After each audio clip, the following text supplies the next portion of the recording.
অশালী সংসাজাক পান্ডাও নারোয়াই অক্রাগি মাঞ্চকা হস্তিনী মন্ত্রী অক্রা ডক্টর মানিক সাহা কপারেশনী মন্ত্রী Shuklacharan Noatia national cooperative union of ইন্ডিয়ানি প্রেসিডেন্ট দিলীপ সাংহানি নখবই আদং সংব তংবাইখা হাবাংনি বখাকনি ন নাহারে নাহারজাক তাংবাতাংনি ইয়াপ্রি রকনতি পান্ডাও ককলাম পুনারক জাখা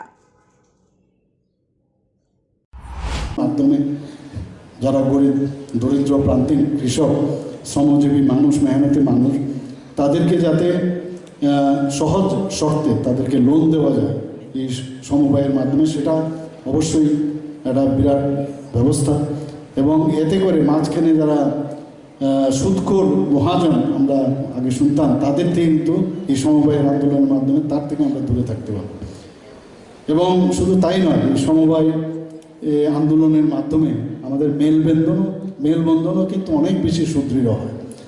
আজকে এখানে কোনো বিষয়ে যখন আলোচনা হবে, যখন গ্রামে গঞ্জে একজনের সাথে কথা বলবে, তাতে করে তাদের যে অটুট মেলবন্ধন, তাদের মধ্যে যে আত্মিক রিলেশন, সেটাও কিন্তু অনেক, আমার মনে হয় যেটা অনেক বেশি সমৃদ্ধ হবে। জাতি ধর্ম বর্ণ নির্বিশেষে স্বচ্ছতা বজায় রেখে সমবায় ব্যবস্থা প্রতিষ্ঠা করাই মানে এখন মাননীয় প্রধানমন্ত্রী যে চাইছেন, সেটাই এই সমবায়ের যে আন্দোলন তার মূল লক্ষ্য। আপনারা সবাই জানেন হয়তোবা 1949 সালে কাঞ্চনপুরে এখানে কাঞ্চনপুর মহকুমায় প্রথম স্বস্তি সমবায় সমিতি গঠন করা হয়। নিশ্চয়ই আপনারা জানেন। ওনাদের এখনও অনেক সমস্যা আছে, আমার কাছে প্রায়শ আছে। নিশ্চয়ই আমরা এই বিষয়গুলো আমরা দেখব। আমি মাননীয় আমাদের গৃহমন্ত্রীজির সাথেও বিষয়টা আমি কথা বলেছি। উনি বলেছেন যে আপনি সমস্ত কাগজপত্র নিয়ে আমার কাছে আসুন। তো সেই বিষয়টাও আমরা জানি এবং তখন থেকে শুরু হয়েছে।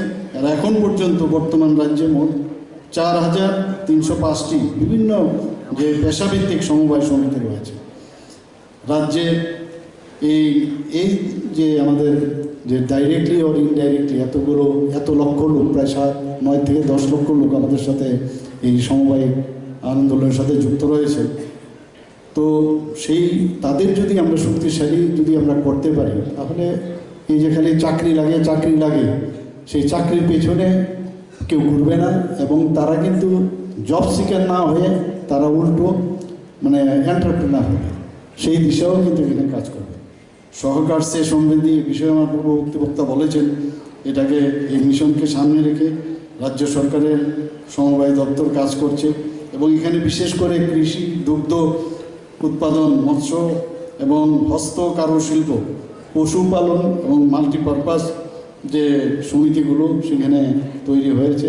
আমি আশা করি যে আজকের যে সমবায় আন্দোলনের মাধ্যমে আমাদের মাননীয় প্রধানমন্ত্রী শ্রী নরেন্দ্র মোদীজি যে ওনার যে মার্গদর্শন এবং যশস্বী গৃহমন্ত্রী অমিত শাহজির নেতৃত্বে যে সমবায় আন্দোলন নতুনভাবে হচ্ছে, সেটা অবশ্যই ফলপ্রসূ হবে।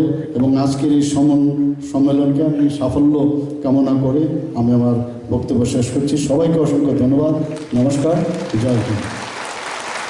করার অঙ্গ হিসাবে আজকে রবীন্দ্র শতবার্ষিকী ভবনে জাতীয় সমবায় ইউনিয়নের উদ্যোগে সমবায় সম্মেলন অনুষ্ঠিত হচ্ছে। আজকে এই অনুষ্ঠানে ভাবনা হলো আমাদের promotion and development of cooperative in Tripura state, অর্থাৎ ত্রিপুরা রাজ্য সমবায় প্রচার এবং উন্নয়ন।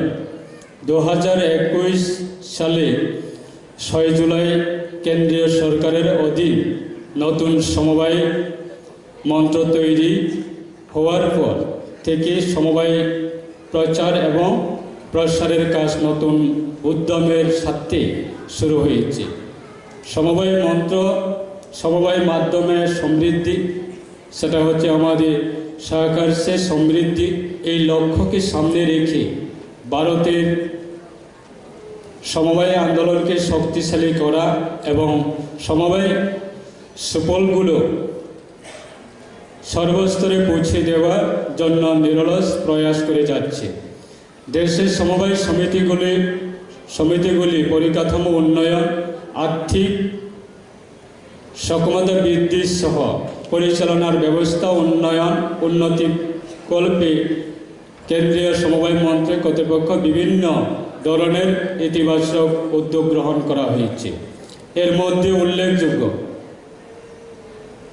উদ্যোগগুলি হল কম্পিউটারাইজেশনের মাধ্যমে প্যাক্স শক্তিশালীকরণ, দ্বিতীয়ত হচ্ছে প্যাক্স বহুমুখীকরণের জন্য মডেল উপবিধি তৈরি করা, প্রতিটি পঞ্চায়েতের তথা গ্রাম বহুমুখী প্যাক্স দুগ্ন মৎস্য সমবায় সমিতির প্রতিষ্ঠা করা, প্যাক্সের মাধ্যমে পরিষেবা আরও ভালোভাবে প্রদান করার সাধারণ পরিষেবার কেন্দ্রে সিএসসি চালু করা, সমবায়ের ক্ষেত্রে বিশেষ বৃহৎ বিবেকবদ্ধ শস্য সংরক্ষণ কেন্দ্রের গঠন করা, প্যাক্স কর্তৃপক্ষ নতুন কৃষক উৎপাদক সংস্থা তথা এফপিও গঠন করা, এলপিজি ডিস্ট্রিবিউশন ডিলারশিপ এবং নতুন পেট্রোল ও ডিজেল পাম্পের ডিলারশিপ জন্য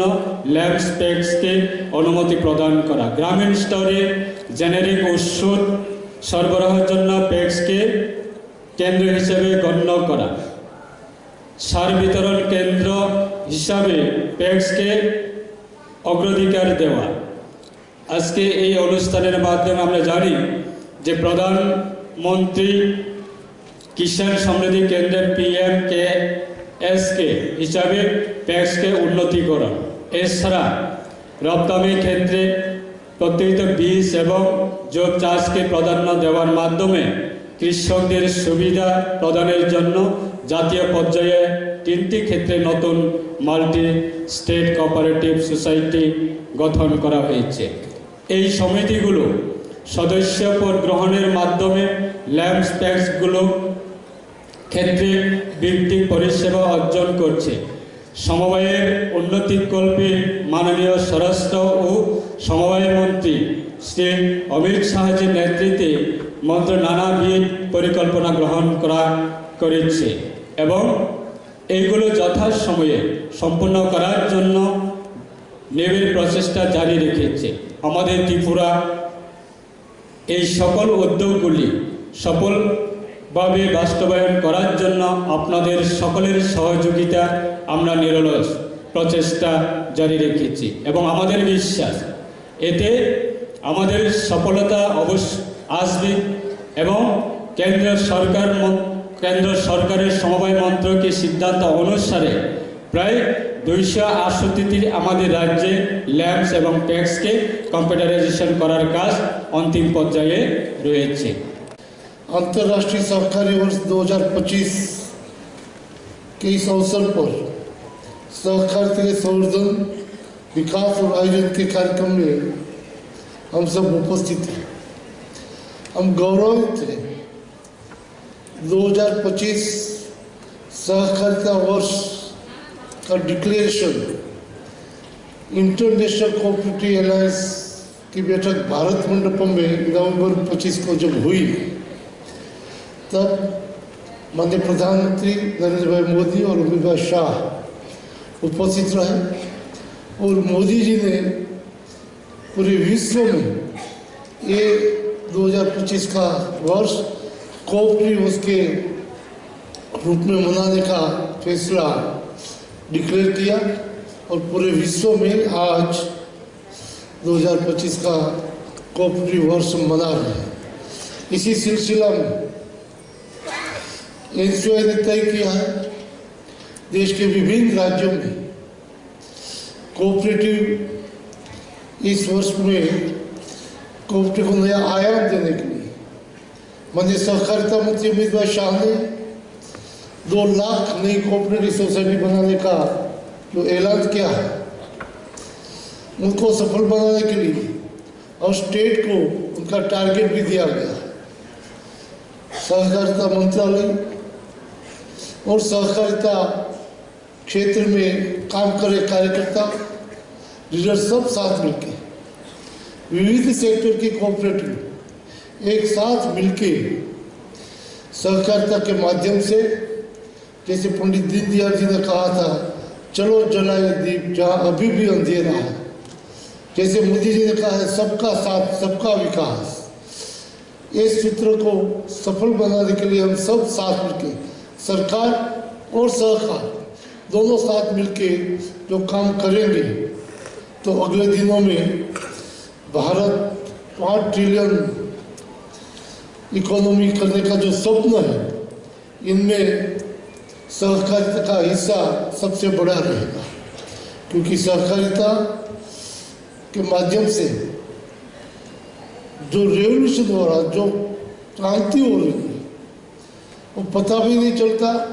शांतिपूर्वक व्यक्तिगत रूप से सामाजिक एक नई व्यवस्था, सबको रोजगारी से लेके स्वच्छता के साथ सुरक्षा भी मिलती है।